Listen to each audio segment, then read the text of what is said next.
کہ سب سے پہلے تو یہ ہے کہ انہوں نے صرف سوابی نہیں، اس نے پوری پاکستان کو بلاک کیا ہے اور خود ہی بند کیا۔ ہم تو ایک پرامن احتجاج کرنا چاہتے ہیں جو ہمارا قانونی حق ہے۔ اگر اس قسم کی حرکتیں یہ کریں گے تو یہ ویسی بھی ملک کی اکانومی کی بری حال ہے۔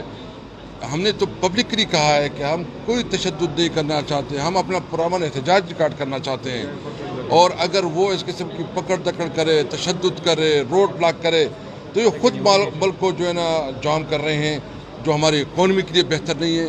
ہم تو سمپل ایک مطالبہ کر رہے ہیں کہ فوری الیکشن، کیونکہ اس وقت جو چیلنجز ہیں، جو اس وقت اکانومی کے چیلنجز ہیں، اور وہ چیلنجز اتنے سیریس ہے کہ یہ گورنمنٹ نہیں کر سکتی۔ ان کے پاس مینڈیٹ نہیں ہے، ان کے پاس وہ اسٹرینتھ نہیں ہے، نہیں فریش مینڈیٹ چاہیے۔ عوام کی یہ عوام کا حق ہے کہ وہ کس کو یہ حق دیتا ہے۔ اگر ہمیں دیا تو ہم، اگر جو اس وقت حکومت میں PDM ہے اس کو دیتے تو ہمیں کوئی اعتراض نہیں، لیکن free and fair election who.